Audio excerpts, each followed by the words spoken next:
Chapitre 3. Cette fois, notre chère tempête ne riait pas. Au lieu d'agiter l'océan, comme d'habitude, comme une maman touille l'eau du bain pour amuser son bébé, une vraie colère l'avait prise, qui montait d'heure en heure.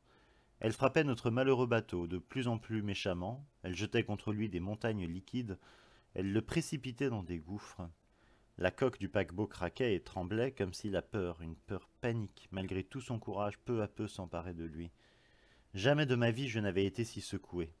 Je tombais, me relevais, retombais, glissais sur le parquet soudain pentu comme un toboggan, partout me cognait. Un coin de table m'avait entaillé la joue. Je le sentais bien, les chaos me chamboulaient l'intérieur du corps. D'un instant à l'autre, mon cœur allait se décrocher, de même mon estomac. Sous les os de mon crâne, les morceaux de mon cerveau se mélangeaient. Rien n'est plus contagieux que la peur. Depuis longtemps, le si joyeux Stewart n'avait pas souri, ni mon futur fiancé, le lieutenant Blondinet, encore moins le cuisinier noir que notre appétit d'ogre d'habitude réjouissait tant. Il sursautait à la moindre embardée du bateau, il fermait les yeux comme si les coups que la mer lui portait étaient reçus par eux. Ils se cramponnaient les uns aux autres, ils grimaçaient, ou peut-être priaient-ils. Je voyais trembler leurs lèvres. Une étrange faiblesse s'emparait de moi. J'étais même prête à pardonner à Thomas tout le mal qu'il m'avait fait. Quand vient votre dernière heure, vous abandonnez toute fierté. Mais tant qu'à mourir, je voulais du bon air. Par la main, je saisis mon frère et, profitant d'un beau coup de tangage, nous atteignîmes la porte qui donnait sur le pont. Interdit hurla le lieutenant. Vous allez vous faire emporter. Ils tentèrent bien de nous retenir, mais trop tard. Le paquebot de nouveau piquait du nez vers le ciel. Pauvre équipage, c'est la dernière vision que je garde de lui. Un trio qui crie et gigote, plaqué contre une paroi blanche. Dehors, impossible de respirer. Le vent soufflait trop fort, j'étouffais. Comme un coup de poing, il écrasait mes narines. Je croyais avoir trouvé la méthode dans les rafales, tourner la tête. Mais le vent avait compris ma misérable manœuvre, il s'engouffrait en moi par les tympans. Je sentais sous mes cheveux comme un grand nettoyage. Tout ce que je savais, le vent me l'arrachait, ça ressortait par l'autre oreille. Mes leçons d'histoire, les dates que j'avais eu tant de mal à apprendre, les verbes irréguliers anglais, bientôt je serais tout à fait creuse et vide. Thomas, comme moi, tentait de se protéger, les yeux affolés et les deux mains plaquées sur ses oreilles. Un long coup de sirène retentit, l'ordre de gagner au plus vite un canot de sauvetage. Bon, ma petite Jeanne, il faut voir les choses en face, cette fois c'est la fin. Trop tard pour aller chercher une bouée.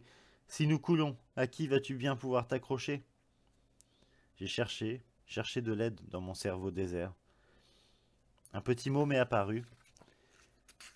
Le dernier qui me restait, blotti dans un coin, deux syllabes minuscules, tout aussi terrorisées que moi. Douceur. Douceur comme le sourire timide de papa quand il se décidait enfin à me parler comme à une grande.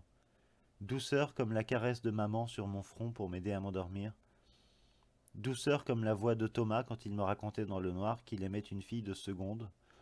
Douceur, doux et sœur, les deux petits sons qui toujours m'avaient redonné confiance et envie de vivre 1000 ans ou plus. J'ai hurlé à Thomas de faire comme moi. Choisis un mot, celui que tu préfères. Dans le vacarme, il n'a sûrement pas entendu. La maudite tempête s'acharnait trop pour nous laisser la moindre chance. À peine ai-je eu le temps de lui crier que je le détestais et aussi que je l'aimais. Avait-il, comme moi, voulu choisir un mot? Et lequel? Ferrari, football? Je ne le lui ai jamais demandé. Nos mots préférés sont des affaires intimes, comme la couleur de notre sang. Et je suis sûr qu'il se serait moqué du mien, douceur, un vrai mot de fille.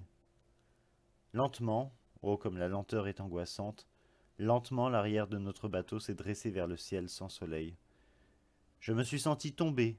Douceur, je répétais, douceur. Il me semblait qu'à force de le dire, le mot gonflait comme le cou de certains oiseaux amoureux. Je l'avais entouré de mes bras, douceur, ma bouée. Et puis les lumières noires se sont éteintes, et un à un tous les bruits. Plus rien.